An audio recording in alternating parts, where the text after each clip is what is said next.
so hope so you all will be fine। अच्छा जी, आज का हमारा सब्जेक्ट है इंग्लिश कॉम्प्रिहेंसिव ENG 101 जिसकी हम करेंगे mid term preparation provided by helper 0711। अच्छा जी, इसमें मैं आप लोगों को एक ही वीडियो में 1 to 18 कंप्लीट लेक्चर्स की प्रिपरेशन करवाऊंगी, पहले लेसन से लेके दूसरे, तीसरे, चौथे और 18 तक स्टेप वाइज। और after watching this whole video आपकी ENG 101 की बेस्ट तैयारी हो जाएगी और आप इंशाल्लाह अच्छे मार्क्स लेके आओगे। लेकिन शर्त ये कि आपने सारी ही वीडियो को गौर से सुनना है, गौर से समझना है और याद भी रखना है। So let's start from our lesson number 1। हमारे लेसन नंबर 1 से जो इंपॉर्टेंट एमसीक्यूज बन के आ सकते हैं वो मैं आपको प्रोवाइड करूंगी और साथ एक्सप्लेनेशन भी दूंगी, ताकि अगर वर्ड्स थोड़े आगे पीछे हो जाए तो आप कंफ्यूज ना हो, बिल्कुल करेक्ट आंसर ही लगा के आ सको। So let's start from our first MCQs from lesson number 1, reading and dictionary. What is the dictionary primarily defined as in the lesson. Dictionary को लेसन के अंदर क्या डिफाइन किया गया है पहले लेसन के अंदर। रेफरेंस बुक डिक्शनरी होती क्या है, ये आपका एमसीक्यूज बन के आ सकता है। तो याद रखना डिक्शनरी के definition, reference book that list words and their spellings, pronunciations, meanings and usage is called dictionary. Which of the following is not mentioned as a use of dictionary, synonyms and foreign words. ठीक है, dictionary के अंदर जो है वो synonyms और foreign words जो है वो मेंशन्ड नहीं होते।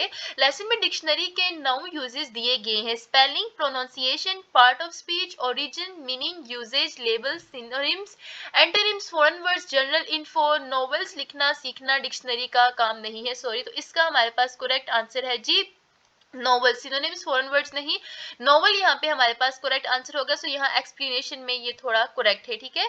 तो आप लोग याद रखना कि इसके अलावा डिक्शनरी में नहीं है और ये आपका बहुत ही इंपॉर्टेंट एमसीक्यूज है। उसके बाद है जी, if a dictionary shows both theatre and theater what is demonstrating. अगर डिक्शनरी में दो वर्ड्स आप लोगों को प्रोवाइड कर दिए जाएं तो आप इसका क्या मीनिंग लोगे। तो क्या है कि थिएटर और थीटर ये दोनों एक अमेरिकन वर्ड है, एक ब्रिटिश वर्ड है और एक AE अमेरिकन वर्ड है। तो इन दोनों के डिफरेंट डिफरेंट मीनिंग्स के तौर पर हमें एक्सप्लेन करती है। What are the words at the top of dictionary page called. Dictionary के पेज के ऊपर जो टॉप वर्ड्स होते हैं उन्हें क्या कहते हैं, गाइड वर्ड्स। ये एक बहुत इंपॉर्टेंट एमसीक्यूज है। What does a retractive label SI stand for an dictionary. SL जो है वो डिक्शनरी के अंदर क्या कहलाता है, ये कहलाते हैं स्लैंग वर्ड्स। डिक्शनरी में SL का मतलब स्लैंग होता है, यानी इनफॉर्मल या कैजुअल वर्ड्स जो एवरीडे कन्वर्सेशन में यूज होते हैं उन्हें हम स्लैंग वर्ड्स कहते हैं। अच्छा जी, इन द स्टोरी रावीन and the coming of the daylight, who was the custodian of daylight. Daylight के कस्टोडियन कौन था, गुल। और ये बहुत मैंने पास्ट पेपर्स की फाइल में रिपीटेड एमसीक्यूज देखा है। अच्छा, यहाँ पे ना मैं आप लोगों को एक और टिप देना चाहूंगी, ये वाली वीडियो तो पूरी ही बात जरूर करना A to Z, क्योंकि इसमें 18 लेक्चर्स कंप्लीट हैं। बट बात ये है कि अगर आप लोग चाहते हो ना कि आप लोग ये वीडियो वॉच करने के बाद अपना थोड़ा टेस्ट लेना चाहो कि आपके पेपर की तैयारी कैसी हुई, तो इसी चैनल पे मैंने पास्ट पेपर्स की फाइल्स को अपलोड किया हुआ है, ENG 101 की फाइल की, ठीक है। तो ये वीडियो फुल वॉच करने के बाद अपना ENG 101 का उस फाइल पे जाके जो मैंने थोड़ी पुराने कुछ महीनों पहले की वीडियो अपलोड की हुई है ENG 101 की मिड टर्म की प्रिपरेशन पे, वो वॉच करना, आपको पता चल जाएगा आपकी कितनी अच्छी तैयारी हो सकी।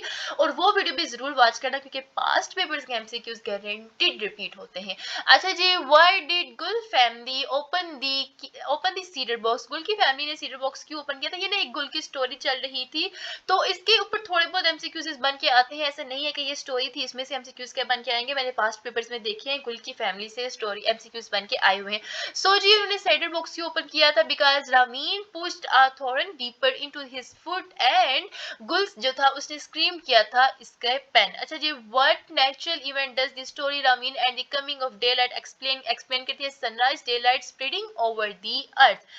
अच्छा जी, next, in the country mouse and town mouse story why does the country mouse return to his hole। country mouse जो था वो होल की तरफ रिटर्न क्यों हुआ था, he was scared of the mastiff dogs and noises। अच्छा जी, ये इतना इंपॉर्टेंट नहीं है तो मैं ना इसको जस्ट रीड ही कर रही हूँ कि आपका अगर ऐसे एमसीक्यूज आ जाए तो आप इसके करेक्ट आंसर लगा के आ सको। What is the moral of the story. अच्छा जी, ये कंट्री माउस और टाउन माउस की जो स्टोरी थी उसका मोरल क्या था जी, to each his own environment, simple life with security जो है वो बेटर होती है। How does a dictionary help with the word fast which has many meanings. अगर फास्ट है लफ्ज तो उसके बहुत से मीनिंग हो सकते हैं, जैसे फास्ट को हम लोग समटाइम रोजे के वर्ड के तौर पे भी यूज कर सकते हैं और तेज रफ्तार के बारे में भी यूज कर सकते हैं। तो डिक्शनरी हमें ये कैसे हेल्प करेगी, ये शो करेगी, it shows a numbered list of different meanings, ठीक है। ये हमें इसके नंबर्ड लिस्ट प्रोवाइड करेगी। अच्छा जी, नेक्स्ट है, what does lesson say about students who find English spelling confusing. अच्छा जी, वो लोग जो कि इंग्लिश स्पेलिंग में कंफ्यूजन देखते हैं डिक्शनरी उनकी कैसे लेसन उनकी कैसे हेल्प कर रहा है जी, कंसल्ट आर डिक्शनरी कि वो डिक्शनरी को हेल्प करें। देखिए जी, विद इन 5 मिनट्स आप लोगों का 45 का लेक्चर मिनट्स का लेक्चर मैंने कवर कर दिया है और इस तरह ये वीडियो आप लोगों के लिए हेल्पफुल है। जो मेन पॉइंट्स हैं उनके ऊपर फुल फोकस रखें और मेरे साथ तैयारी करते जाएं। लेसन नंबर 2 है जी एमसीक्यूज। लेसन नंबर 2 में प्रोनाउंसिएशन के आपके ऊपर बहुत से एमसीक्यूज आएंगे। अकॉर्डिंग टू द लेसन के according, why do students of English often worry about pronunciation. Student of English जो है वो प्रोनाउंसिएशन से रिलेटेड वरीड क्यों होते हैं? Because English spellings often cause confusion. क्योंकि जैसा कि देखो सबक में क्लियरली हमें कहा गया है कि students of English are often worried about English pronunciation because spelling of English words often cause confusion. जैसे चोर्स में सी एच से के साउंड आता है और चर्च में सी एच से चे साउंड आता है, यानी कि डिफरेंट साउंड्स होते हैं। जैसे कि सी एच श होता है और सी एच च होता है, तो ये थोड़ी बहुत हमें कंफ्यूजन होती है। Word symbol is use to dictionaries to show the pronunciation of a word. तो इसमें हम लोग स्लैश ब्रैकेट्स का इस्तेमाल करते हैं और ये बहुत इंपॉर्टेंट एमसीक्यूज है। How many short vowel sounds are there in English according to the lesson. अच्छा जी, सबक में बताया गया है 7 शॉर्ट वोवल्स होते हैं। टोटल वोवल्स 20 है, 7 शॉर्ट और 5 लॉन्ग एंड 8 जो है वो डेप्थ लॉन्ग्स होते हैं। और ये आप लोगों का एक एक्सट्रीमली इंपॉर्टेंट एमसीक्यूज है। ये जो है ना शॉर्ट लॉन्ग और ये डेप्थ लॉन्ग्स जो है डेप्थ लॉन्ग्स जो है वो आप लोगों ने जरूर याद रखने हैं कि ये कितने हैं, ये कितने हैं और टोटल कितने हैं। अभी ही इसको याद कर लो। अच्छा जी, नेक्स्ट है हमारे पास इंपॉर्टेंट एमसीक्यूज के how are long vowel symbols different from short vowel symbols in the dictionary. Dictionary में शॉर्ट लॉन्ग जो है वो वोवल सिंबल्स एक दूसरे से डिफरेंट कैसे हैं? क्योंकि लॉन्ग वोवल्स जो है उनके पास 2 स्मॉल डॉट्स होते हैं इन फ्रंट ऑफ देम। अच्छा जी, नेक्स्ट है जी व्हाट इज डेप्थोंग। डेप्थोंग क्या होता है? A sound produced by combining two vowel sound with a glide movement. How many total vowel phonemes are in English. Total कितने हैं? 20। ठीक है। How many constant sounds are there in English. Total consonant कितने होते हैं? 24। अच्छा जी, what does stress mean in pronunciation. अच्छा जी, स्ट्रेस का प्रोनाउंसिएशन में क्या मतलब है? Extra focus used in pronouncing a particular word और a symbol. How does a dictionary indicate stress on a word. Dictionary जो है वो वर्ड को किस तरह स्ट्रेस वर्ड को किस तरीके से इंडिकेट करती है? By a tiny mark on the top of the word of this. ठीक है। एक्सप्रेशन डिक्शनरी में स्ट्रेस दिखाने के लिए छोटा सा ऊपर मार्क लगाया जाता है। ठीक है, जैसे कि ये देखो, ये छोटा सा ऊपर मार्क लगा हुआ है इसके आर ई के ऊपर, ये वाला पेज, इसको स्ट्रेस कहा जाता है। ठीक है। उसके बाद जी ये बड़े इंपॉर्टेंट एमसीक्यूज है और मैं आप लोगों को जल्दी से जल्दी सारे कवर करवा रही हूँ क्योंकि मैंने 18 लेक्चर कवर करने हैं। अच्छा जी, in the word banana where does the stress fall. तो बनाना के अंदर स्ट्रेस कहाँ आता है? BANANA में आता है बनाना। तो ये इसके अंदर स्ट्रेस कैपिटल NA के बीच में जो शो हो रहा है ये होगा। ठीक है।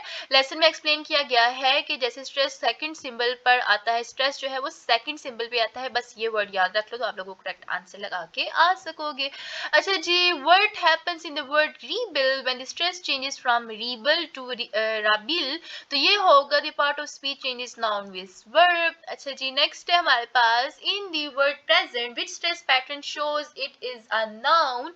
तो ये शो हमें करेगा प्रेजेंट स्टार्टिंग से। लेसन में एक्सप्लेन दिया गया है कि the present was lovely noun थोफा। जब स्ट्रेस पहले सिंबल पर हो तो नाउन होता है। ठीक है, जब स्ट्रेस पहले सिंबल पे हो तो वो नाउन होता है। ये इंपॉर्टेंट एमसीक्यूज आप लोग याद रखना। अच्छा जी, in the word present used as a verb.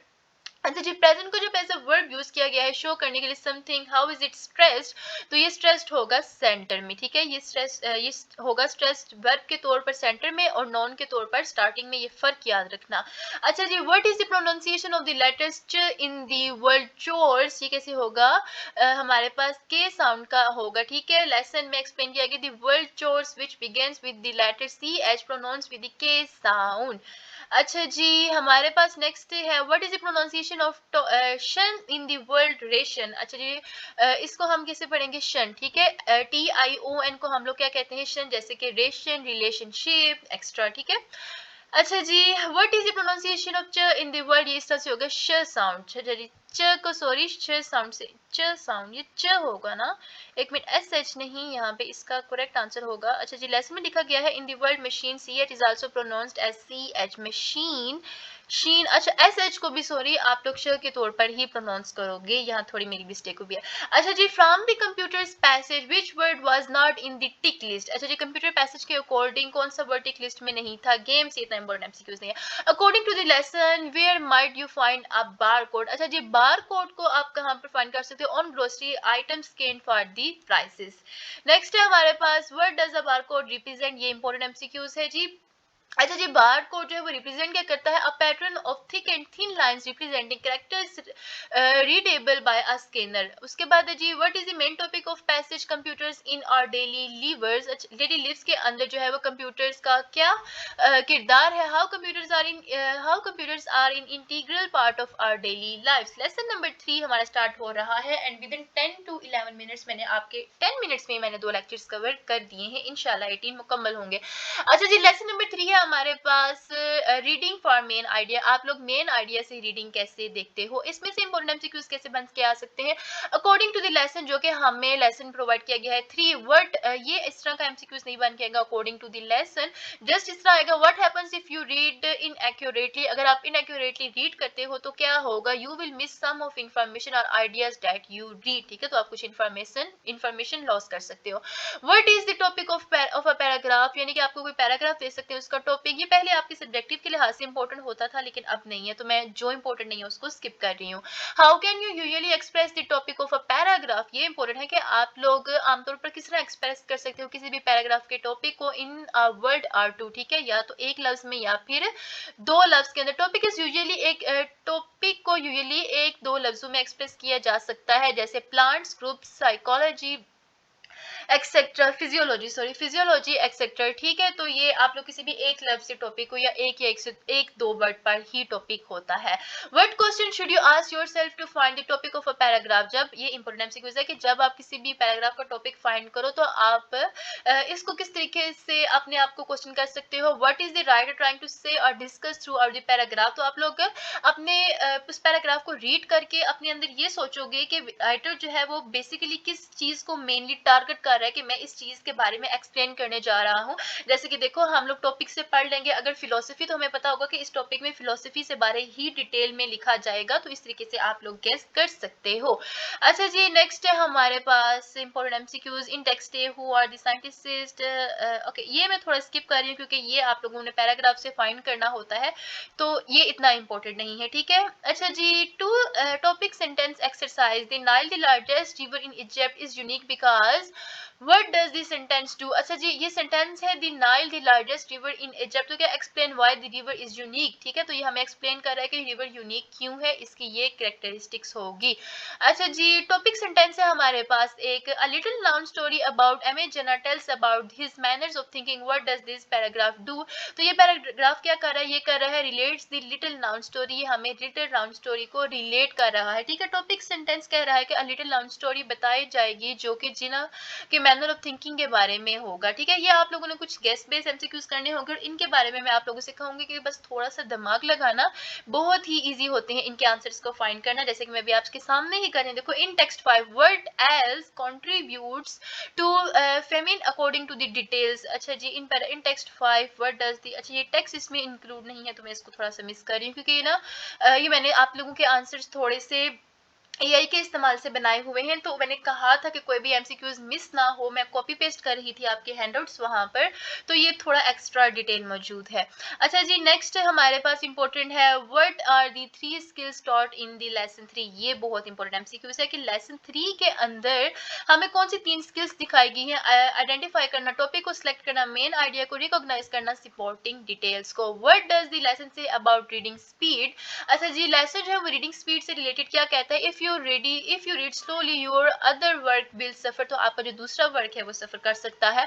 How can you improve your ability to read English rapidly and accurately by purposeful practice, अच्छा जी what does the lesson say about learning to read, अच्छा जी lesson जो है lesson number 3 हमें क्या सिखाता है लर्निंग टू रीड के बारे में, you learn to read by reading, आप लोग रीड करना सीखते हो रीडिंग के थ्रू, ऑफ कोर्स रीडिंग के थ्रू ही सीखोगे ना, according to the text two. अच्छा जी लेसन नंबर 4 में अभी स्टार्ट कर रही हूँ, लेसन नंबर 4 है हमारे पास reading topic main idea and computers continuously ही है जी।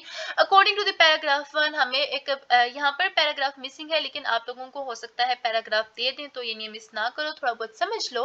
According to the paragraph 1 what are the two possible states of switches और कोड्स इन अ कंप्यूटर, यानी कि स्टेट्स ऑफ स्विचेस और क्रॉस कंप्यूटर्स क्या हो सकते हैं, और ऑन और ऑफ मैग्नाइज्ड या फिर डीमैग्नाइज्ड हो सकते हैं। पैराग्राफ 1 में लिखा गया है the switches like the codes are capable of being in one of two possible states that is on और ऑफ। ये हमें पैराग्राफ से ही देखो, पैराग्राफ आप लोगों का क्या होगा, इस तरीके से आप लोगों को पैराग्राफ दे देंगे तो आप लोगों ने सिंपली आंसर्स फाइंड करने हैं। और देखो सिंपली आंसर में क्लियरली लिखा गया है कि दो पॉसिबल स्टेट्स हैं, ऑन एंड ऑफ, और ये रहा ऑन एफ और की क्लियरली एग्जाम्पल इस तरह से आप लोगों को प्रोवाइड होगी।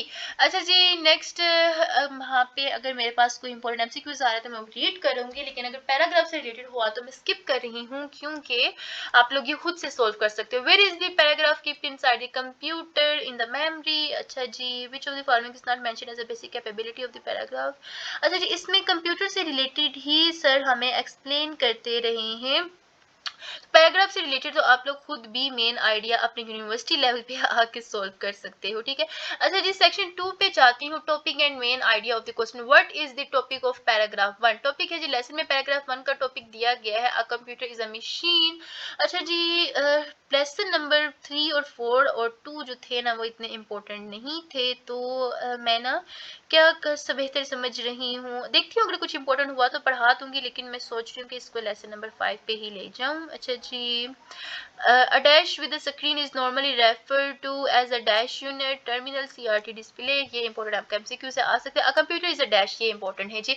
अच्छा जी, a computer is a dash that process information in the form of dash and can store this information in a dash। एक कंप्यूटर जो है, कंप्यूटर एक मशीन है जो कि इंफॉर्मेशन को प्रोसेस कर सकता है in the form of instructions and characteristics, और कैन स्टोर कर सकते हैं इंफॉर्मेशन को मेमोरी के अंदर। और ये आप लोगों का बहुत ज्यादा इंपॉर्टेंट एमसीक्यूज था।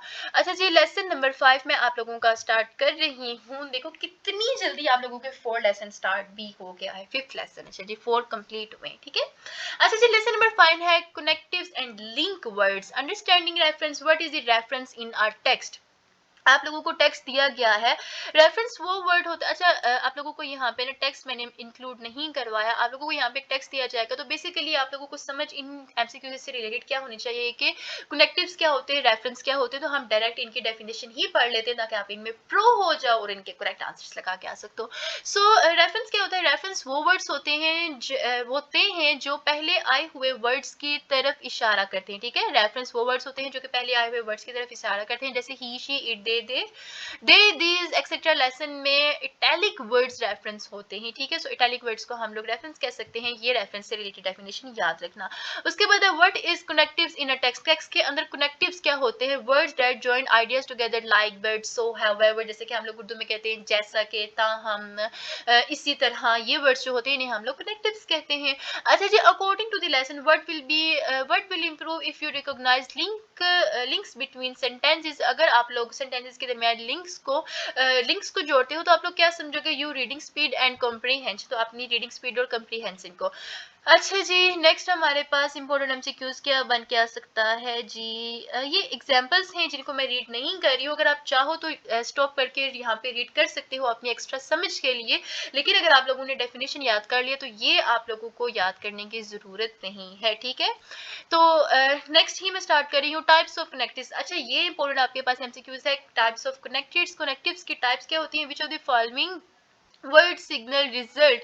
अच्छा जी, देयरफॉर जो है वो सिंगल रिजल्ट्स देते हैं। Less which of the following words signals constant, however word जो है वो सिग्नल देता है कांस्टेंट का। विच ऑफ द फॉलोइंग वर्ड जो है वो सिग्नल देता है कंप्रेशन का, तो लाइकवाइज जो है वो सिग्नल देता है कंप्रेशन का। विच ऑफ द फॉलोइंग सिग्नल्स, कौन सा सिग्नल जो है वो इलस्ट्रेशन देता है या एग्जाम्पल देता है, तो वो होता है फॉर एग्जाम्पल वर्ड। ये आपके 4 इंपॉर्टेंट, बहुत ज्यादा इंपॉर्टेंट एमसीक्यूज हैं, तो ये जरूर याद रखना। अच्छा जी, which of the following word जो है वो सिग्नल देता है टाइम सीक्वेंस का first then finally which of the following word जो है वो सिग्नल देता है एडिशन का, तो वो फर्दर मोर होता है, फर्दर मोर या मोर ओवर। आल्सो भी हो सकता है, इन एडिशन भी हो सकता है। उसके बाद है जी सिंपल पैराग्राफ रेफरेंस। अच्छा जी, इन अ सैंपल वन, ये आप लोगों की एक्सरसाइज जो थी ना, टीचर ने आप लोगों को एक्सरसाइज में सिखाई हुई थी, तो ये उनमें से आए हुए हैं एमसीक्यूज, ठीक है। तो अगर आप लोग चाहो तो एक्स्ट्रा रीड कर सकते हो, वैसे आई डोंट थिंक सो इसको रीड करने की जरूरत है।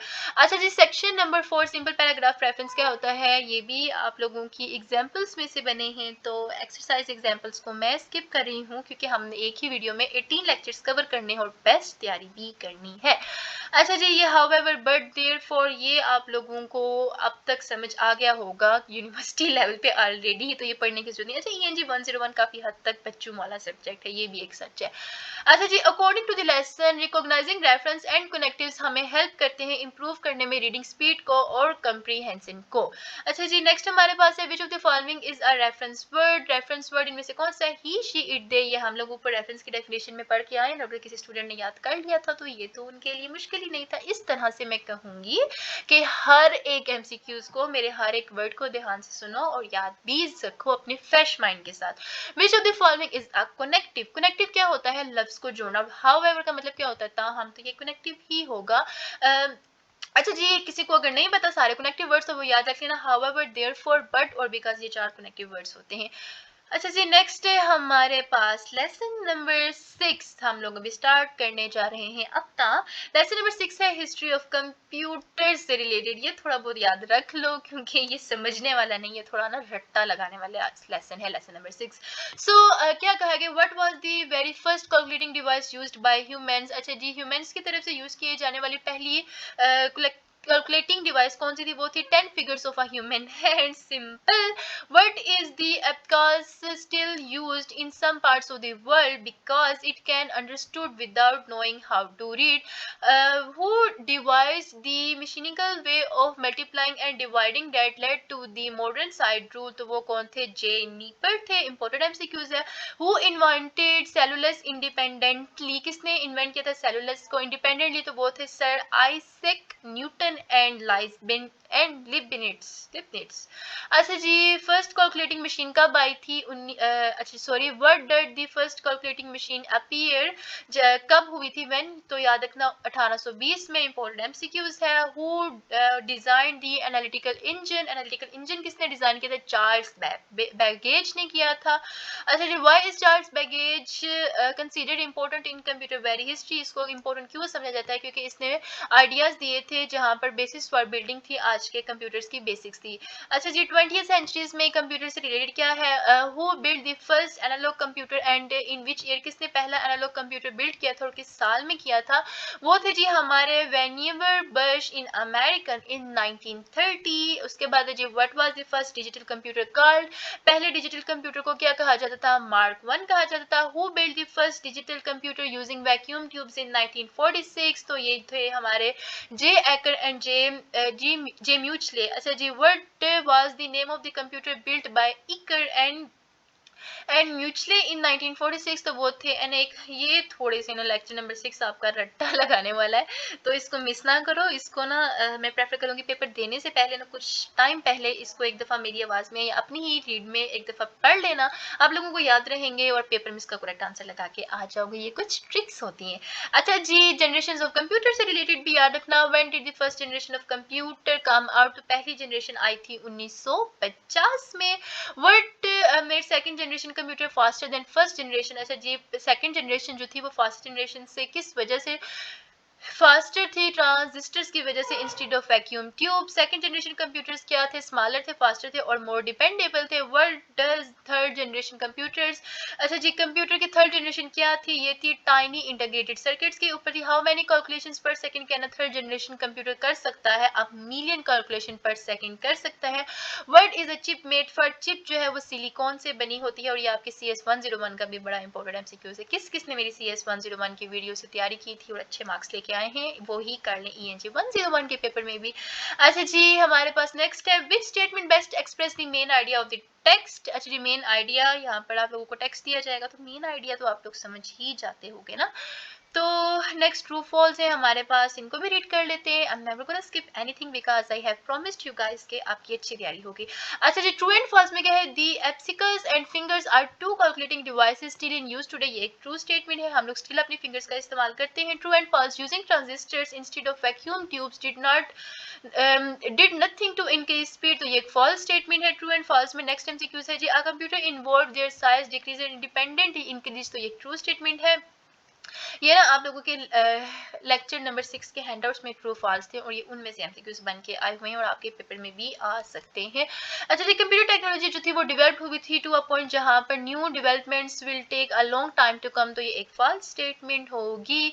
अच्छा जी, वोकैबुलरी से रिलेटेड हमारे पास सेक्शन नंबर 6 है। लेक्सन नंबर 6 में से find a synonym for machine from paragraph 1, तो मशीन जो है वो इसका सिनोनिम्स ऑफ कोर्स डिवाइस ही होगा ना। सिनोनिम्स आप लोग समझ लेना कि ऐसे वर्ड जो कि दूसरे जो कि मिलते जुलते हुए एक दूसरे से, अब मशीन है, मशीन और डिवाइस ये एक मिलता जुलता वर्ड होगा, ठीक है। गैजेट भी आप लोग कह सकते हैं इसको, सब मिलते जुलते वर्ड्स को हम लोग कहेंगे, ठीक है। अच्छा जी, नेक्स्ट है हमारे पास find a synonym for design from para, अच्छा डिजाइन का क्या होगा, डिजाइन क्या होगा, इसको सिनोनिम डिवाइस्ड होगा। Find a synonym for errors from paragraph, अच्छा जी एरर्स का सिनोनिम क्या होगा, एरर्स का सिनोनिम्स मिस्टेक होगा। ये सिनोनिम्स आप लोगों ने समझने होंगे और ऐसा नहीं है कि आप लोगों के पास यही सिनोनिम्स आए, आप लोगों के पास डिफरेंट सिनोनिम्स आएंगे, इसलिए मैं स्किप कर रही हूँ। बस सिनोनिम्स याद रखना कि मिलते जुलते लफ्ज, ठीक है। सिनोनिम्स मीन मिलते जुलते, जैसा कि कनेक्टिव वर्ड्स में मोर ओवर और फर्दर मोर मिलते जुलते वर्ड्स हैं, दोनों का एक ही मीनिंग है, तो इस तरह इसको सिनोनिम्स कहते हैं। अच्छा जी, एंटोनिम्स, एंटोनिम्स क्या होते हैं, एंटोनिम्स क्या होते हैं जी, ओल्ड, उल्ट वर्ड, यानी कि सीधा है तो वो उल्टा होगा। अब ये ओल्ड है ना तो इसका उल्ट क्या होगा, मॉडर्न। फास्ट है तो क्या होगा, स्लो। अब इस तरह वाले MCQs I don't think so, ये बच्चों वाले एमसीक्यूज मुझे रीड करने की जरूरत है। अच्छा जी, match vacuum tubes, match vacuum tubes क्या होगा, used in the first digital computers, ये आप लोगों को कुछ मैचेस आते, ये हम लोग ऊपर रीड करके आ चुके हैं जी। व्हाट इवेंट हैपेंड, अच्छा जी 1947 में कौन सा इवेंट हैपेंड हुआ था, first uses of instructions inside computers memory, John Neumann की तरफ से। अच्छा जी, reference in which of the mathematicians used today, what does which refer to, logarithm tables को ये करेगा। In they name their new invention, who does the refer to, तो इसमें क्या होगा, जे एकर एंड जे मेश, कहते हैं हम लोग ऊपर पढ़ चुके हैं। तो लेसन नंबर 7 हम लोग स्टार्ट करने जा रहे हैं और देखो विद इन 27 मिनट्स आप लोगों के 6 लेक्चर मैंने कवर करवा दिए हैं जो कि 50 मिनट्स के थे। अच्छा, लेसन नंबर 7 हमारा है basic concepts, prefix, team and suffix, और ये इतने ज्यादा इंपॉर्टेंट एमसीक्यूज हैं, लिटरली इनमें से आपका पेपर सारा बन के आया हुआ हो सकता है। अच्छा, एक हिंट देना चाहूंगी, मोस्टली आपको जो पेपर है ना वो सेंटर और एंड के हैंडआउट लेसन में से बन के आया होता है, हैंडआउट्स में से स्टार्टिंग में से बहुत कम, जस्ट 5 to 10% पेपर बना होता है। तो ज्यादा अगर तैयारी अच्छी करनी हो तो एंड वाले और सेंटर वाले लेसन पे अपना फोकस रखा करो। अच्छा जी, यहाँ पर है जी बेसिक कॉन्सेप्ट्स, प्रीफिक्स, टीम और सफिक्स, और ये गारंटेड सारे ही स्टूडेंट्स के पेपर में कोई ना कोई एमसीक्यूज आया होगा। प्रीफिक्स और सफिक्स सभी हम लर्न कर लेंगे भाई, हम तो प्रो होने वाले हैं ये पेपर तैयार करने के लिहाज से। अच्छा जी, in English word can be divided into how many parts, अच्छा जी इंग्लिश वर्ड को हम लोग कितने मेनी पार्ट्स में डिवाइड कर सकते हैं, 3 में कर सकते हैं, ठीक है।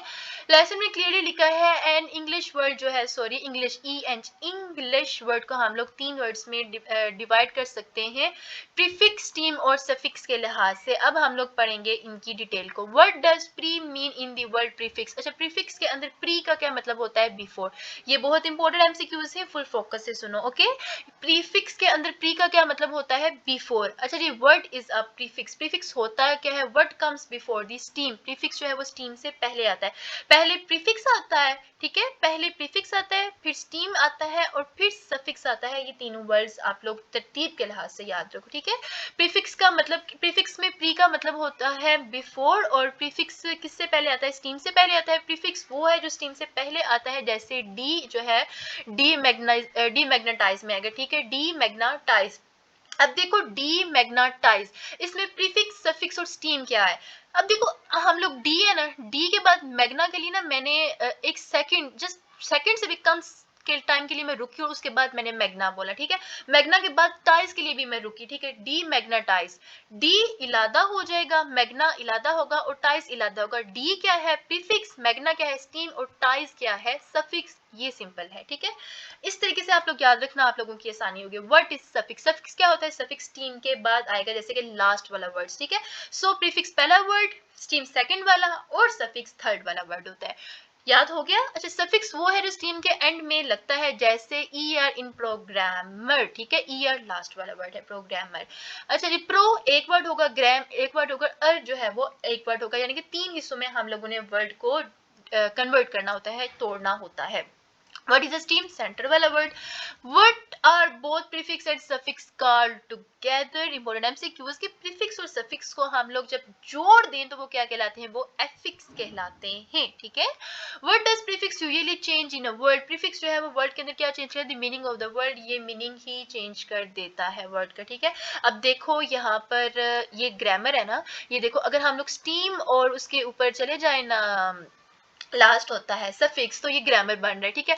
लेकिन जब मैंने प्रो लगा दिया ना प्रीफिक्स को, तो ये ग्रामर वर्ड पूरी तरह चेंज हो गया, प्रोग्रामर बन गया, ठीक है। प्रोग्रामर और ग्रामर दो इलादा इलादा वर्ड होते हैं, ठीक है। तो होप्स हो आप लोगों को समझ आ रही होगी। और यहाँ पे मैं आप लोगों से रिक्वेस्ट करना चाहूंगी, dear students please do subscribe this channel, क्योंकि मैं पूरी मेहनत से आप लोगों के लिए वीडियोस जनरेट करती हूँ और आप लोगों के सारे ही सब्जेक्ट्स के ऊपर वीडियोस बना रही हूँ। आप लोगों का चाहे वो सीएस का हो, आईटी हो, मैनेजमेंट हो, साइकोलॉजी हो, बायोलॉजी हो, जो भी सब्जेक्ट है, मिड्स फाइनल्स असाइनमेंट्स की प्रिपरेशन में आप लोगों के इस चैनल पे प्रोवाइड करती हूँ। तो अगर आप लोग चाहते हो कि इस तरह के हेल्पफुल वीडियोस मैं आप लोगों के लिए लाती रहूँ, तो please do subscribe this channel for my motivation, ताकि इन रिटर्न मुझे भी कुछ मिले और मैं आप लोगों की हेल्प करती रहूँ। और अगर आप लोगों ने चैनल को सब्सक्राइब कर लिया, then literally thank you thank you thank you so much. Allah करे आपका पेपर बहुत ज्यादा बेस्ट हो, आप अच्छे मार्क्स लेके पास हो। और दूसरी साइड एक और बात बता दूं, इसी चैनल के ऊपर मैं इंग्लिश लैंग्वेज से रिलेटेड भी वीडियोस अपलोड करती हूँ, क्योंकि आपको पता है कि ग्रोइंग वर्ल्ड में ग्रो करने के लिए हमें इंग्लिश आजकल जरूर आनी चाहिए, ये बेसिक नीड बनती जा रही है। तो वो वीडियोस भी आप लोग जरूर वॉच करना। सो दो तरह के फायदे आप लोगों को एक ही चैनल पे मिल रहे हैं, then please do subscribe this channel, ठीक है। अच्छा जी, नेक्स्ट है word does a suffix usually change in a word. Suffix जो है वो वर्ड के अंदर क्या चेंज करता है, ये पार्ट ऑफ स्पीच को चेंज करता है, ये जरूर याद रखना, ठीक है। अब देखो ब्रेक है एंड ब्रेक एबल है, सफिक्स ने क्या किया है, वर्ड को ही चेंज कर दिया है, इसने पार्ट ऑफ स्पीच ही चेंज कर दिया। सफिक्स नॉन फार्मिंग, अच्छा जी, what does this suffix E R over और मीन, ठीक है। ईआर या और का क्या मतलब होता है, a person who or a thing which, ठीक है। लेसन में टेबल के मुताबिक ईआर और ओआर का मीनिंग है अ पर्सन हु जैसे प्रोग्रामर, ऑपरेटर या अ थिंग विच जैसे कंपाइलर, ठीक है। यानी ईआर जो है वो किसी प्रोग्रामर, एक वर्ड जो है ना अर यूज करता है, इसको हम लोग क्या कहते हैं, ER suffix. What does the suffix ness mean, अच्छा जी, सफिक्स नेस यानी कि नेसेसरी, एक मिनट, नेस किसके आता है, हैप्पीनेस के में आता है, क्लीननेस के बीच में आता है।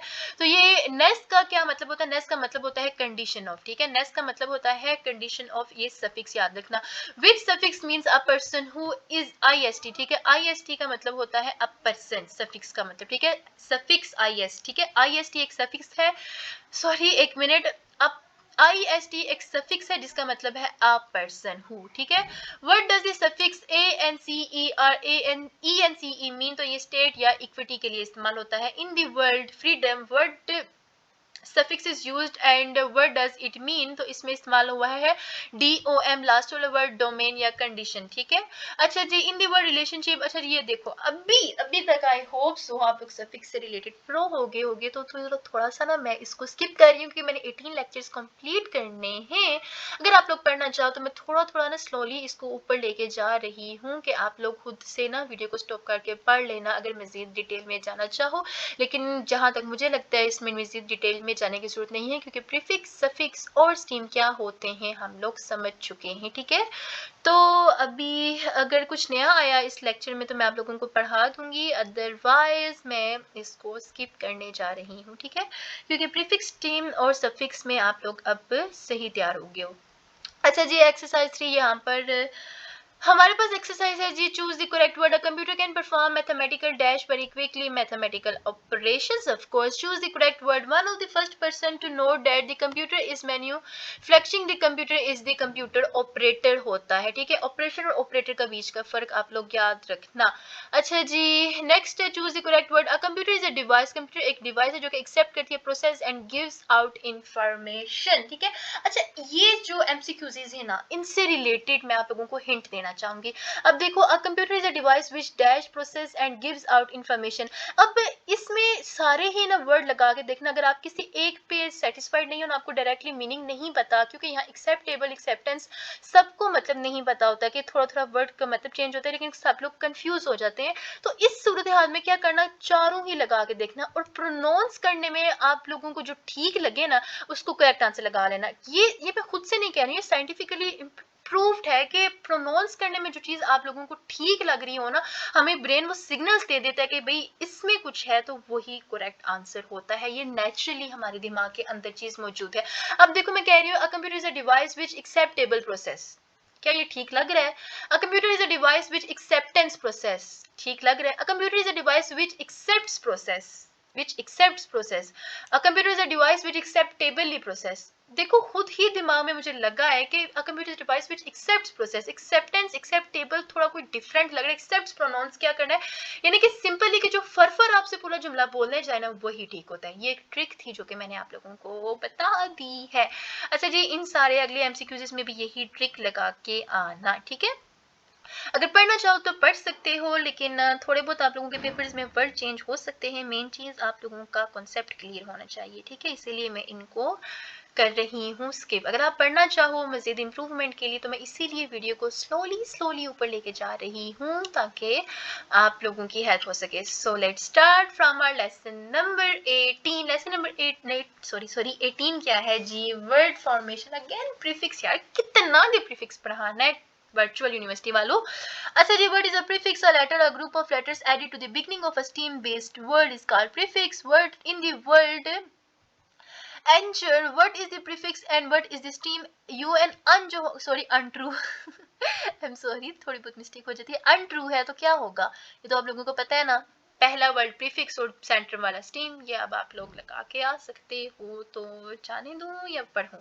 What does the prefix un mean, not no, यानी कि उसका होता है what does the prefix non mean. Prefix non का मतलब होता है not no. What does the prefix dis mean, not no, इसका यही होगा मीनिंग। एंड देन हमारे पास word as prefix in mean. Prefix in का क्या मतलब होता है, नॉट नो। इस सबका नॉट नो ही मतलब होता है। सो बेसिकली ये इन, आई एम, ये सारे वर्ड आप लोग याद रख लो। I L B, not no, इस सबका नॉट नो ही होता है, ठीक है। Word as prefix I R mean, not no होगा। इसका सभी नॉट नो है, सब पे इलादा इलादा एमसीक्यूज बन गया, तो ये याद रख लेना, ठीक है। अच्छा जी, नेक्स्ट है हमारे पास negative prefix, bad, wrong, opposite. Negative prefix क्या होते हैं, what does the prefix mis mean. Prefix mis का क्या मतलब होता है, बैड या incorrectly.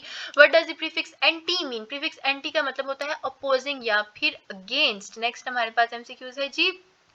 What does the prefix d mean? Prefix d का क्या मतलब होता है, reduce या फिर reverse करना, denormalization. उसके बाद है जी, what does the prefix under mean? Prefix under का क्या मतलब होता है, too little. ये important MCQs है, याद रखने वाले हैं, रट्टे वाले नहीं है, गौर से सुन लो। अच्छा जी, positive prefix कौन से होते हैं, what does the prefix re mean? Prefix re का क्या मतलब होता है, do again, ठीक है। do अगेन दोबारा करो, रीशेड्यूल करो, जैसा कि ये वर्ड हो गया, रिकॉग्नाइज कर लो। उसके बाद नेक्स्ट प्रीफिक्स है ओवर। ओवर का क्या मतलब होता है, टू मच। उसका बाद अगला हमारे पास प्रीफिक्स है प्रो। प्रो का क्या मतलब होता है, for wing, okay, professional level पे। Prefix of size. अच्छा जी, what does the prefix semi mean? Semi का क्या मतलब होता है, हाफ या पार्टली। सेमी कॉन्शियस का क्या मतलब होता है, पार्टली कॉन्शियस। अगला प्रीफिक्स है हमारे पास माइक्रो। माइक्रो का क्या मतलब होता है, स्मॉल। नेक्स्ट प्रीफिक्स है मिनी। मिनी का क्या मतलब होता है, स्मॉल। माइक्रो, मैक्रो का क्या मतलब होता है, लार्ज। ये माइक्रो और मैक्रो का फर्क याद रखना। मेगा का क्या मतलब होगा लार्ज या फिर मिलियन। नेक्स्ट है हमारे पास इक्वी का क्या मतलब होता है, equal. Next prefix of location से हमारे पास इंटर का क्या मतलब होता है, बिटवीन या अमंग। सुपर का क्या मतलब होता है, ओवर या अबव। फ्रांस का क्या मतलब होता है अक्रॉस। ये इंपॉर्टेंट एमसीक्यूज है, स्किप ना करो, जरा गौर से याद रखो। नेक्स्ट है जी सब, सब का क्या मतलब होता है अंडर या बिलो। पेरी का क्या मतलब होता है अराउंड। अगला प्रीफिक्स है हमारे पास EX, इसका मतलब होगा आउट या आउटसाइड। उसके बाद एक्स्ट्रा का क्या मतलब होता है बियॉन्ड। नेक्स्ट है हमारे पास important MCQs, What does the prefix pre mean? Prefix pre का क्या मतलब होता है before. What does the prefix post mean? Prefix post का क्या मतलब होता है after. Prefix anti का क्या मतलब होता है before. Prefix force का क्या मतलब होता है before. Prefix prime या prime का क्या मतलब होगा first. Prefix of numbers. Prefix mono का क्या मतलब होता है mono means one. Prefix b का क्या मतलब होता है two. ठीक है, ये prefix mono मतलब one और prefix b मतलब two. प्रीफिक्स ट्री का मतलब होता है थ्री, प्रीफिक्स क्वाड का मतलब होता है फोर, प्रीफिक्स हेक्स का मतलब होता है six, and then prefix oct का मतलब होता है एट। उसके बाद प्रीफिक्स डेसी का मतलब होता है 10, प्रीफिक्स मल्टी का मतलब होता है मैनी।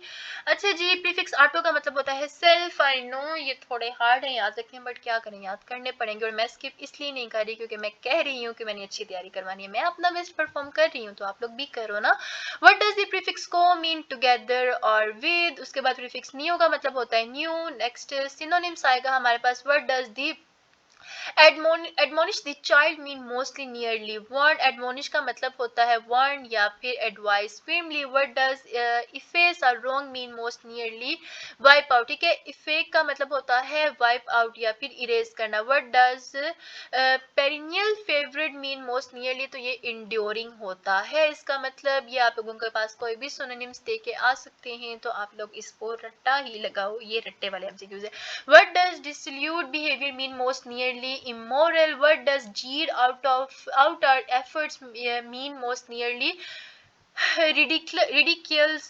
उसके बाद what does a film adherent mean most nearly supporter. इनमें से कोई भी एमसीक्यूज आपके पेपर में आया होगा तो ही मीनिंग जरूर याद रखना, ठीक है।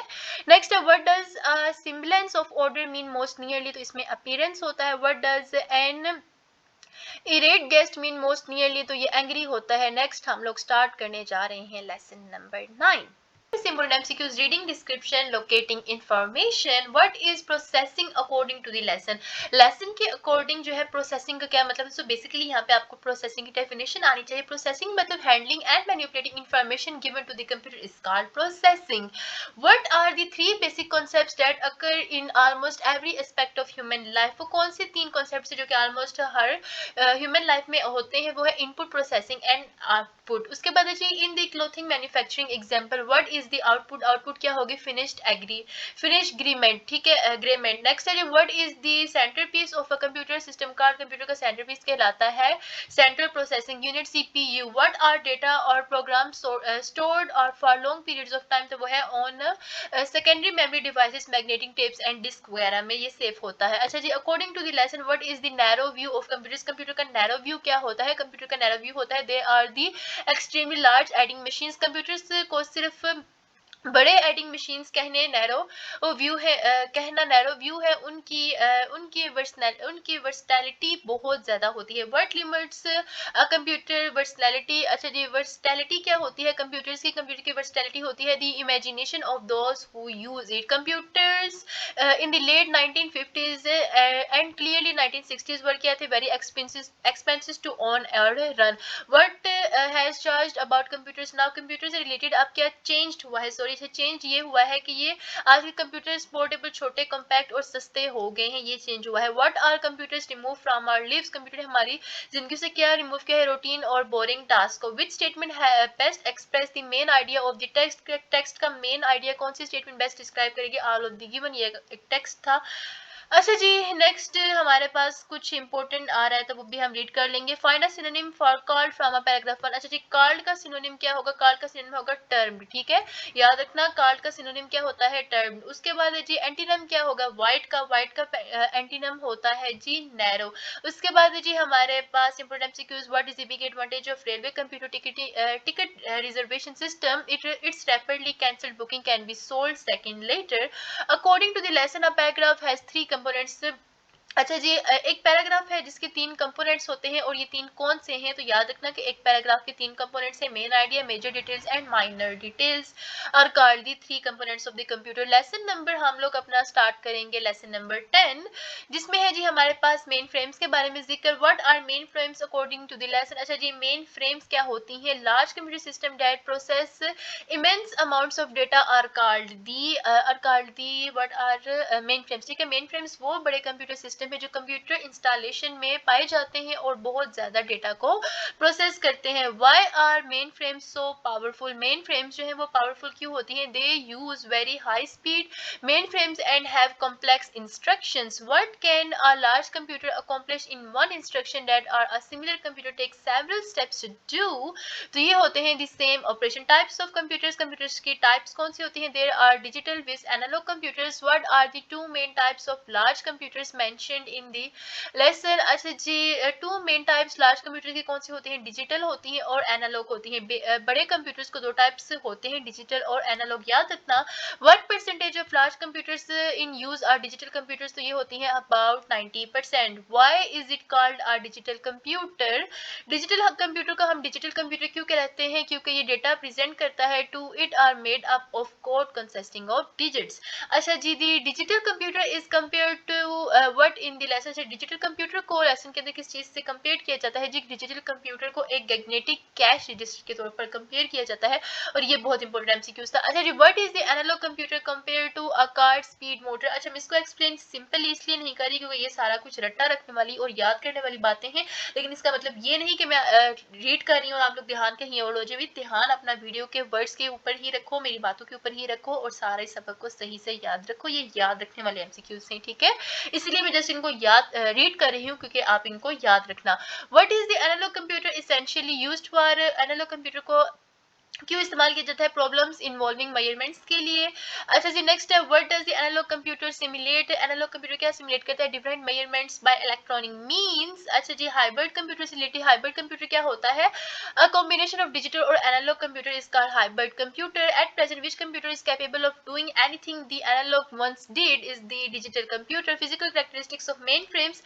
मेन फ्रेम्स की फिजिकल कैरेक्टरिस्टिक्स क्या होती है? Why are powerful computer still bulky. Powerful computer still bulky क्यों है? क्योंकि because of input and output devices, magnetic tape, disk units and peripherals की वजह से। What special provisions do powerful computers require. Powerful computers कौन से special provisions require करते हैं? Refrigeration systems, air filtration and power supplies. The price of mainframes runs into thousand of dollars. Future developments. अच्छा जी, what does the future hold for computer according to the lesson. अच्छा जी, lesson session को भूल जाए, बस इतना MCQs आपका आएगा। What does the future hold for computers. तो कंप्यूटर जो है वो फ्यूचर क्या होल्ड कर रहा है कंप्यूटर से related? Great developments in mechanical devices associated with computer systems. अच्छा जी, नेक्स्ट है हमारे पास कुछ ट्रू फॉल्स हैं, तो ये भी इतने इंपॉर्टेंट नहीं है। तो नेक्स्ट है जी वर्ड फॉर्म्स, ये इंपॉर्टेंट है और ये बहुत ही ज्यादा इंपॉर्टेंट है, ठीक है? इस पे जरा फोकस करें। Choose the correct word. If micro computer sales dash to increase it won't belong to before very household has one. तो ये क्या होगा? If micro computer sales continue to increase, ठीक है? अब सेल्स सब्जेक्ट है इसलिए वर्ब कंटिन्यू सही होगा, ठीक है? सब्जेक्ट के साथ अगर हो तो सब्जेक्ट के साथ वर्ब जो है वो इस्तेमाल होगा कंटिन्यू, ठीक है? अगर सेल्स होता या कुछ और वर्ड्स हो तो हम लोग इसको देखे थे, लेकिन सब्जेक्ट है तो सब्जेक्ट के साथ आप लोग नेक्स्ट क्या लगाओगे? वर्ब। डेफिनेशन याद रख लो, सब्जेक्ट के बाद क्या आएगा? वर्ब। और कंटिन्यू क्या है? कंटिन्यू एक वर्ब है, ठीक है? अच्छा जी, वर्ब वो चीज होती है जो कि किसी चीज के होने को जाहिर करता है, ठीक है? वर्ब क्या है? जो कि किसी चीज के होने को जाहिर कर रहा होता है। उसके बाद next, choose the correct word. Computers can do repetitive operations without getting bored. इस कंप्यूटर जो है वो can do repetitive operations continuously without getting bored. Verb do को डिस्क्राइब करने के लिए एडवर्ब कंटिन्यूअसली चाहिए, ठीक है? तो इसमें इस वर्ब के साथ हमारा क्या वर्ब होगा? Use adverb. अच्छा जी, choose the correct word. The analogue computer is essential used for problem involving measurement, ठीक है? Choose the correct word. Computers are dash with speed and accuracy. Computers जो है वो एसोसिएटेड होते हैं स्पीड और एक्यूरेसी के साथ, क्योंकि आर के बाद पास्ट पार्टिसिपेट एसोसिएटेड आता है, ठीक है? आर के बाद आप लोग कौन सा वर्ड यूज करोगे? Past participate. So associated word past participate होगा। Computers are associated with speed and accuracy. उसके बाद लेसन नंबर 11 हमारा स्टार्ट हो रहा है students. Reading speed and comprehension. What is the relationship between reading speed and comprehension according to the lesson? अच्छा जी, relationship क्या है reading speed और comprehension के दरमियान? If you push yourself to read slower, you may comprehend less. अच्छा जी, what is vocalization? Vocalization क्या होता है? Forming the sounds of each word even if you do not say them loud. अच्छा जी, if you do not say them aloud. How should you read according to the lesson? अच्छा जी, आपको किस तरह read करना चाहिए, रीडिंग किस तरह होनी चाहिए? With your eyes and mind silently, ठीक है, अपने आइज और माइंड के साथ। नेक्स्ट हमारे पास what 3 question should a successful reader apply to understand a text? अच्छा जी, एक सक्सेसफुल रीडर को कुछ भी रीड करने के लिए कौन से 3 सक्सेसफुल चीजें क्वेश्चन जो है वो अप्लाई करनी चाहिए? तो वो है व्हाई, व्हाट एंड हाउ, ठीक है, ये याद रखना, व्हाई, व्हाट एंड हाउ, ये इंपॉर्टेंट एमसीक्यूज है। उसके बाद according to the lesson everything you read has a author who has something to say and he says it in a particular way, और या फिर मेहनत के साथ। अच्छा जी, नेक्स्ट है what are the 3 common purpose of communication mentioned in the lesson? What are the 3 common purpose of communication, ठीक है, कम्युनिकेशन की 3 कॉमन पर्पस क्या है? To inform, to pursue and to entertain. When the purpose is to inform, the writer gives information on facts about the topic. When the purpose जो है वो pursue होती, writer का मेन गोल क्या होता है? प्रमोट करे ओपिनियन को और कन्विंस करे रीडर्स को। अच्छा जी, नेक्स्ट है what is attitude in writing? Writing के अंदर एटीट्यूड क्या होता है? द ऑथर्स अप्रोच, पोजीशन और sentence towards the material and audience. What is tone in writing? The voice in which the writer speaks through language, words and phrases. Okay, a good clue to the author attitude is his tone, ठीक है, एक good clue author की तरफ से क्या होता है? इसका टोन। उसके बाद है जी what does rhetoric help you to understand? ये हमारी हेल्प करती है दी प्रिंसिपल और मेथड्स ऑफ राइटिंग को समझने में। अच्छा जी, नेक्स्ट है what 4 types of writing can an author use to put forward his views? अच्छा जी, किस तरह की 4 टाइप के राइटिंग्स जो हैं वो ऑथर इस्तेमाल कर सकता है अपने व्यूज को फॉरवर्ड करने के लिए? तो वो होते हैं निरेट, डिस्क्राइब, एक्सप्लेन एंड अर्ग, ठीक है।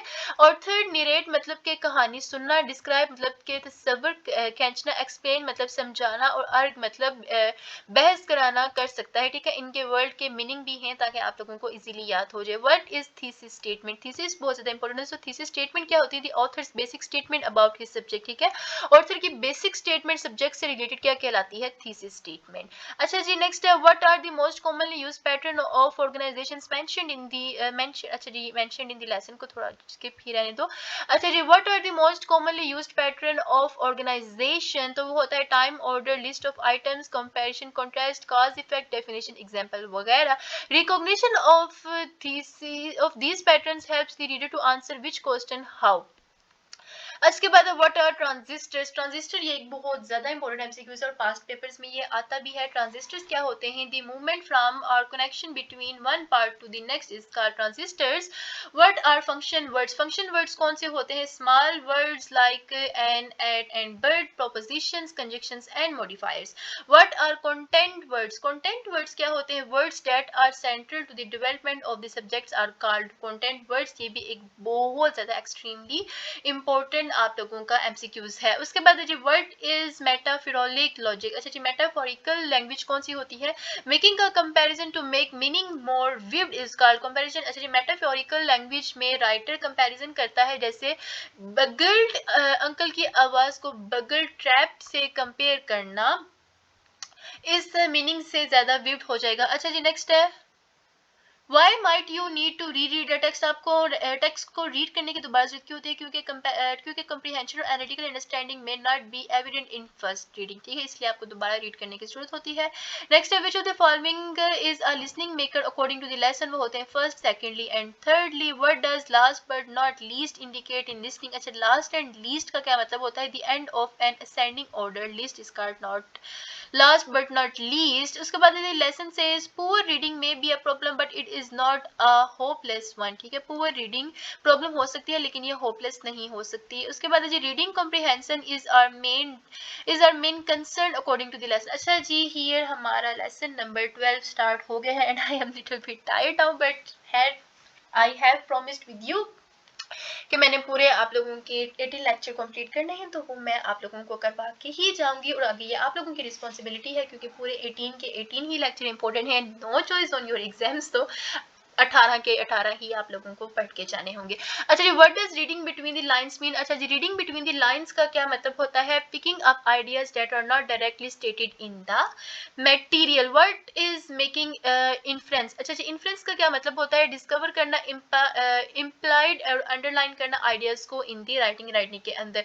What two things does a reader use to draw inference? अच्छा जी, वो कौन सी दो चीजें हैं जो कि रीडर यूज करता है इन्फ्रेंस को ड्रॉ करने के लिए? तो वो होती है are clues provided by the writer plus his own experience and logic. According to the lesson, reading and thinking are क्या होती है? रीडिंग और थिंकिंग होती है closely related. Skills are called reading and thinking. Next है हमारे पास इन, अच्छा स्टूडेंट्स, मैं इसको ना सिंपली रीड कर रही हूँ, मैं बार बार बता रही हूँ कि फोकसफुल रखो, सिर्फ ये ना समझो कि बस रीड कर रही हूँ तो आगे चलते जाओ। याद जरूर रखना, आगे मुझे ये ना कहना कि हमारा पेपर अच्छा नहीं हुआ, क्योंकि उसमें गलती आप लोगों की होगी। मैं अपना बेस्ट दे रही हूँ, तो आपका काम भी बनता है अपना बेस्ट परफॉर्म करना। अच्छा जी, नेक्स्ट है what does dog shaking out carrying when you try to pet it suggest the dog has previously been. अच्छा, ये आप लोगों की सिंपल एग्जांपल्स ही आएंगी, तो ये कुछ प्रैक्टिस सेंटेंस हैं पैराग्राफ से रिलेटेड, आप लोगों को पता चल गया है ये होते क्या हैं, तो मैं इसको थोड़ा स्किप कर रही हूँ। अच्छा जी, how to non fiction writers usually express their meaning? जो नॉन फिक्शन राइटर्स होते हैं वो आमतौर पर अपनी फीलिंग्स को किस तरह करते हैं express? Directly state what you mean, यानी कि वो डायरेक्टली स्टेट करते हैं आपका क्या मतलब है। हाउ डू फिक्शन और creativity writers usually express there meanings? Fiction या फिर क्रिएटिव राइटर्स जो है आमतौर पर किस तरह अपनी मीनिंग को एक्सप्रेस करते हैं? By showing through describing scene और सिचुएशन। ठीक है, वो सीन और सिचुएशन को डिस्क्राइब करते हैं, कौन? फिक्शन और क्रिएटिव राइटर्स। उसके बाद जी the lesson gives an example, a non fiction writer might write Henry was angry at his wife, a creative writer would slow. तो ये किस तरह एक क्रिएटिव राइटर, नॉन फिक्शन जो है वो बस कह रहा है कि हेनरी जो था वो अपनी वाइफ पे एग्री था। क्रिएटिव राइटर इसको कैसे एक्सप्लेन करेगा, डिस्क्राइब करेगा, Henrys narrowed eyes and cutting of his wife and mid sentence, यानी कि वो क्या कर रहा है, वो सीन क्रिएट कर रहे हैं। ठीक है, उसके बाद नेक्स्ट हमारे पास ये भी आप लोग एग्जांपल से आप समझ जाओगे, तो मैं इसको थोड़ा स्लोली स्लोली इसलिए ऊपर लेके जा रही हूँ कि अगर आप लोगों ने डिटेल में जाना हुआ तो यहाँ पे वीडियो को रोक के आप लोग स्टडी कर सकते हो। तो नेक्स्ट हमारा लेसन नंबर 13 स्टार्ट हो रहा है, एंड 13 14 15 16 17 18 बस कुछ ही रह गए, ऑलमोस्ट 5 6 रह गए। अच्छा जी, लेसन नंबर हमारा स्टार्ट होता है फैक्ट्स के ऊपर। 13, what is a fact? Fact क्या है? फैक्ट एक स्टेटमेंट है that can be provide truth through objective evidence. ठीक है, फैक्ट वो स्टेटमेंट है जिससे ऑब्जेक्टिव एविडेंस से प्रूव किया जा सकता है, जैसे किसी ट्री की हाइट मेजर की जा सकती है। ठीक है, किसी ट्री की हाइट को हम लोग देख के मेजर कर सकते हैं, तो वो फैक्ट कहलाता है। What is an opinion? Opinion किसको नहीं पता भैया? Statement that can not be objectively proved true और फॉल्स, तो वो होते हैं opinion. What is value word? ये अगेन बहुत इंपॉर्टेंट एमसीक्यूज आ रहे हैं, तो जरा फोकस रखें। वैल्यू वर्ड्स क्या होते हैं? Words that express judgment like good, bad, beautiful, best etcetera होते हैं वैल्यू वर्ड्स।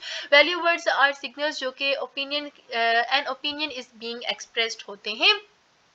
नेक्स्ट है which of the following is a fact? इनमें से कौन सा फैक्ट है? Pakistan won the 1990s world cup is a fact, ये एक फैक्ट है। Which of the following is an opinion? Opinion क्या होता है? मशवरा। मोस्ट ब्यूटीफुल एक वैल्यू वर्ड है। ठीक है, मोस्ट ब्यूटीफुल एक वैल्यू वर्ड है। ब्यूटी को कोई ऑब्जेक्टिव मेजर नहीं है, अलग अलग लोग सोच सकते हैं, सो ये एक ओपिनियन होगा। यानी कि मैं कह रही हूँ गुलाब बहुत खूबसूरत है, कोई दूसरा आके कह सकता है कि नहीं ये गुलाब इतना खूबसूरत नहीं है, तो ये एक ओपिनियन चला गया हमारे पास। ठीक है, नेक्स्ट अगेन ये आप लोगों की एक्सरसाइज में से बने हुए हैं, तो इनको आप लोग खुद भी सोल्व करके आ सकते हो पैसेजेस में से। नेक्स्ट इसमें से क्या पढ़ाऊँ आप लोगों को? What are time relaters? Time relaters क्या होते हैं? इंपॉर्टेंट एमसीक्यूज है आपका। टाइम रिलेटर्स एडजेक्टिव्स और एडवर्बियल्स होते हैं that order information in relation to time. ठीक है, टाइम रिलेटर्स हो एडजेक्टिव्स और एडवर्बियल हैं जो इंफॉर्मेशन को टाइम के मुताबिक ऑर्डर करते हैं, जैसे अर्लियर, लेटर और मीनवाइल एक्सेट्रा। नेक्स्ट है which of the following is a time related meaning before? अच्छा जी, टाइम रिलेटेड मीनिंग क्या होता है बिफोर से पहले? तो वो होगा टाइम रिलेटेड अर्लियर या फिर प्रीवियसली।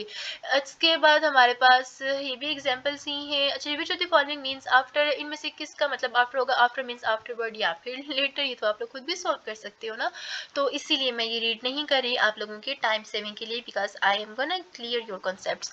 अच्छा जी, ये भी आप लोगों की एक्सरसाइज ही है, तो राइटिंग टेक्स्ट से रिलेटेड। अच्छा जी, according to the lesson what is the 6 ways writers bring character to life.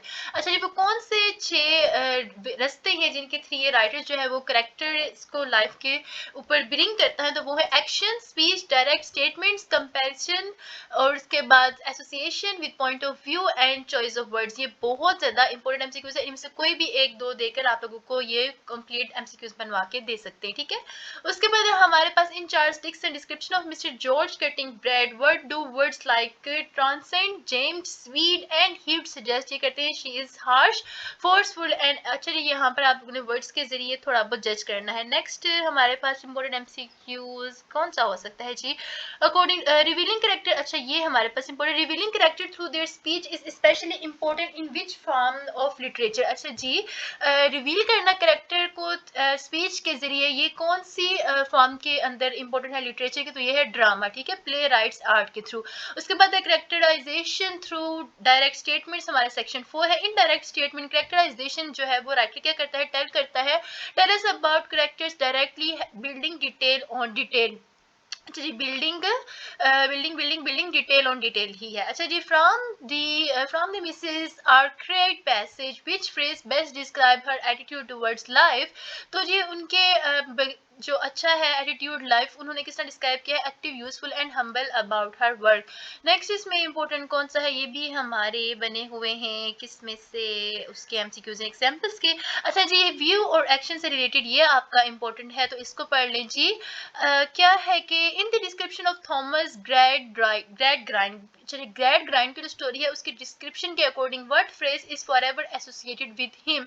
तो इसमें है जी a man of realities, a man of facts and calculations. ये एग्जांपल्स में से आपके एमसीक्यूज बन के आएंगे, इसीलिए मैंने यहाँ पे प्रोवाइड किए हुए हैं क्योंकि मेरी बार में भी आए हुए थे, ठीक है। सो एग्जांपल्स भी याद रखो। अच्छा जी, the repeated use of the word sir in the Thomas Gradgrind passage add करता है द सेंस ऑफ अथॉरिटी और एम्फेसिस को।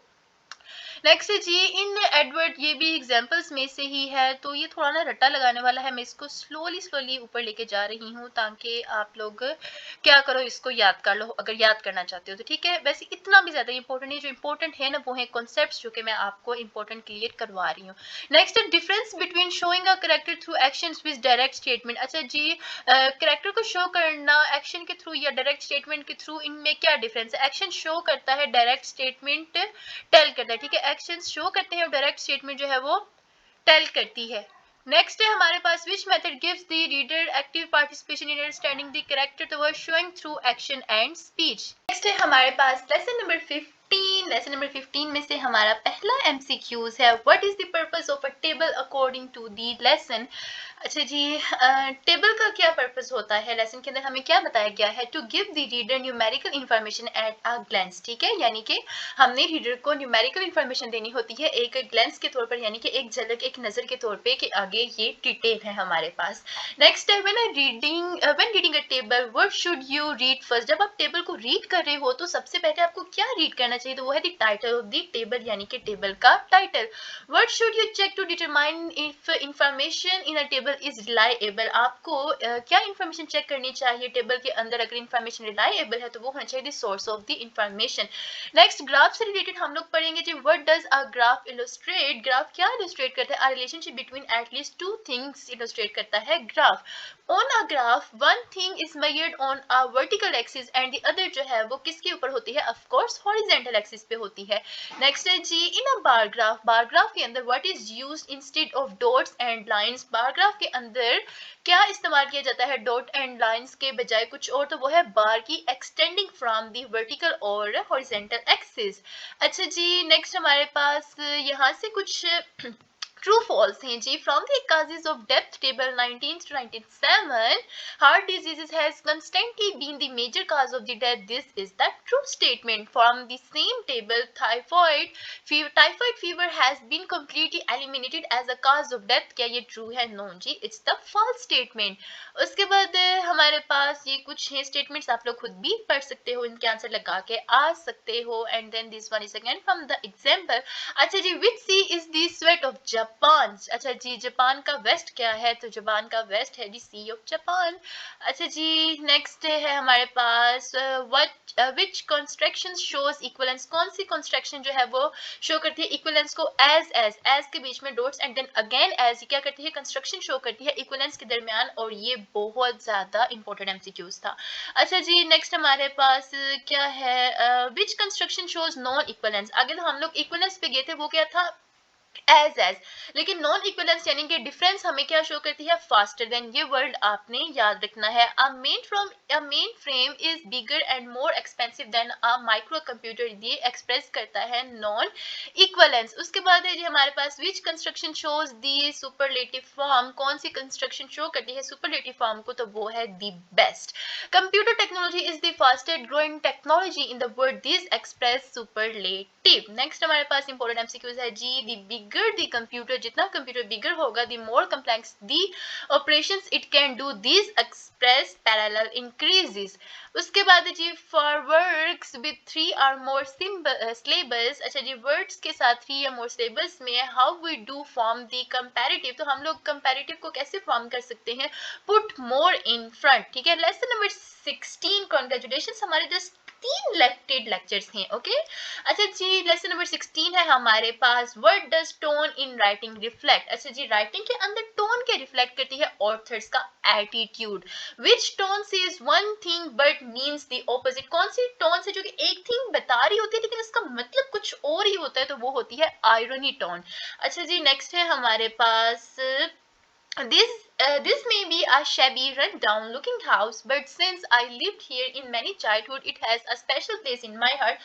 ये कौन सी टोन है? ये होगी सेंटिमेंटल टोन, यानी कि ये टोन सेंटिमेंटल है क्योंकि स्पीकर को घर से इमोशनल अटैचमेंट चाइल्डहुड मेमोरीज की वजह से होती है। तो इस तरह की यानी कि कुछ अटैचमेंट इमोशनली हो तो वो सेंटिमेंटल टोन होती है। If only I had a decent job I wouldn't be reduced to living in the remesh hackdom, this tone. ये कौन सी होगी? बिटर। बिटर टोन सी कौन सी होती है जी? If only wouldn't be reduced remarkable डम। अच्छा जी, रिमेश हैकल डम, ये वर्ड्स बिटरनेस यानी कि टाल्की शो कर रहे हैं, तो ये होगी बिटर।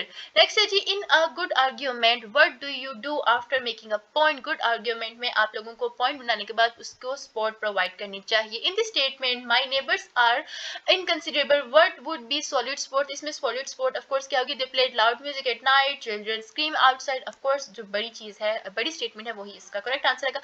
अगेन ये हमारे पास डेफिनेशंस हैं, किसमें से? एग्जांपल्स में से। अच्छा, ये इंपॉर्टेंट है, what is personal attack fleshy.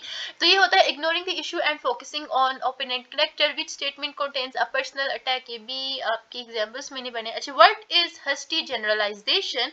ये बहुत ज्यादा इंपॉर्टेंट एमसीक्यू है जी। हस्टी जनरलाइजेशन क्या होती है? Drawing a conclusion on the basis of insufficient evidence. अच्छा जी, from the seaside experiences, sunburn, cold water, starfish, what is the valid conclusion? I have had a series of bad experience. What is false cause fallacy? False cause fallacy क्या होती है? When we assume that because A become before B, therefore A जो होगा वो काज करेगा B को। Which statement contains a false cause. अच्छा जी, कौन सी स्टेटमेंट काज करती है फॉल्स काज? फॉल्स काज क्या होती है? हेडिश की वजह और भी हो सकती है, थकन, डिहाइड्रेशन एक्सेट्रा। डायरेक्टली फ्रेंड के घर से एलर्जिक होना फॉल्स काज है जी। After visiting my friend I come home with head dish, of course ये फॉल्स ही होगी भाई। ये तो आप लोग आप खुद से भी करेक्ट आंसर लगा के आ सकते हो। सो इसमें इधर और फ्लैसी में हम एज्यूम कर लेते हैं कि सिर्फ 2 ही साइड्स हैं, जबकि ज्यादा हो सकती है, तो ये होती है इधर या फिर फ्लैसी स्टेटमेंट। ठीक है, ये भी आप लोग आगे एग्जांपल्स में कर सकते हो। अच्छा जी, लेसन नंबर 17 अब स्टार्ट करूंगी। इसमें से क्या है? What is cloze procedure. Cloze procedure क्या होता है? A passage from which words are deleted at regular intervals from the reader to fill in. ये कौन से होते हैं? ये क्लोज प्रोड्यूसर्स होते हैं। अच्छा जी, इन अ स्टैंडर्ड क्लोज के अंदर the first 2 sentences and the last 2 sentences usually do not have any gaps, इनके बीच में कोई गैप गैप नहीं होता। अच्छा जी, each gap in a cloze passage stand for exactly one word. अच्छा जी, नेक्स्ट है which of the following is a benefit of cloze procedure. इनमें से कौन सा है क्लोज प्रोसीजर का बेनिफिट? तो वो है इट इंकरेजेस फ्लुएंट रीडिंग। ठीक है, ये इंकरेज करता है फ्लुएंट रीडिंग को the cloze procedure trains the reader to look carefully at the structural clause. अच्छा जी, what kind of task is in cloze procedure? Cloze procedure के अंदर किस तरह के टास्क होते हैं कोग्निटिव और मेंटल टास्क होते हैं। टाइप्स ऑफ क्लोज, क्लोज के टाइप्स क्या है हमारे पास? What is selected deletion cloze? Selected deletion cloze कौन सी होती है? Blanks note after a fixed number of words. अच्छा जी, in multiple choice cloze, multiple choice के अंदर what is provided to help the reader? क्या दिया जाता है जिससे रीडर को हेल्प होती है? वो तो होती है words are provided to chosen form. ठीक है, वर्ड्स किस में होते हैं? चूजन फॉर्म्स के होते हैं। अच्छा जी, इनफ्लेक्शनल क्लोज में क्या होता है? Only inflectional endings of words are deleted plurals, past tense, etc. Okay, which type of clause is good for practicing grammar in the connected passage? तो वो होती है inflectional clause. And then the next one is what is clause without blankets? A word is omitted from each line without a blank. With a blank market, reader must mark where words जो हैं वो missing हो. Rules of clause हो गया, a word can only be accepted in close gap if it fits in the context without changing the meaning of the passage. In close, the guesses you made should be informed guesses होने चाहिए. And then हमारे पास next MCQs होता है जी in exercise. अच्छा, ये हमारे पास exercises हैं कुछ, तो हम अभी देखेंगे अपना next MCQs. एक्सरसाइजेस को मैं नहीं लेके चल रही क्योंकि बेसिकली हमारी इंपॉर्टेंट चीजें क्या थी? डेफिनेशन थी। अच्छा जी, congratulations, here we are on lesson number 18, हमारा फाइनल लेसन है। अच्छा जी, इसमें हमारा पहला क्वेश्चन है what is primary memory also called? हम लोग प्राइमरी मेमोरी को क्या कह सकते हैं? रियल स्टोरेज या फिर इंटरनल स्टोरेज। नेक्स्ट है how is primary memory expressed? Primary memory जो है वो किस तरह एक्सप्रेस्ड होती है? एज क्यूटिट्स ऑफ के। अच्छा जी, ईच के किलोबाइट्स इक्वल होता है 1024 बाइट्स का, और ये इतना इंपॉर्टेंट एमसीक्यूज है 1024 बाइट्स। ये मैंने मैनेजमेंट के, सीएस के, आईटी के सारे ही सब्जेक्ट्स का एमसीक्यूज बना हुआ देखा है। अच्छा जी, each byte is equal to how many bytes? 8 bytes का होता है। उसके बाद प्राइमरी मेमोरी या सीपीयू, अच्छा ये जिन्होंने CS 101 की तैयारी की हुई थी ना, वो इसके आंसर अब तक याद कर चुके होंगे। होप सो सबका CS 101 का पेपर हो चुका होगा। ये सारा ही CS 101 था, प्राइमरी मेमोरी वगैरह ये आप लोग CS 101 में पढ़ चुके हो।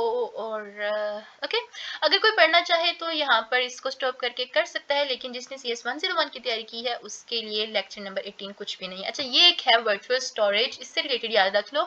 When disks are hooked up to the computer and used as an extension of internal storage is called the virtual storage. And then that's it for today. अच्छा जी, जैसा कि मैंने टास्क लिया था 1 से लेके 18 लेक्चर एक ही वीडियो में कवर करवाने का, मैंने सारे ही कवर करवा दिए। वीडियो थोड़ी लॉन्ग होगी है, लेकिन आपकी तैयारी भी मुकम्मल हो गई है within 1.5 hour. So hope से ये वीडियो आप लोगों के लिए हेल्पफुल रही होगी। And then please must subscribe this channel, ताकि इसी तरह की वीडियोस मैं आप लोगों की मोटिवेशन से ही आप लोगों के लिए बनाती रहूं। इंशाल्लाह मिलेंगे नेक्स्ट वीडियो में, तब तक के लिए stay connected and Allah Hafiz.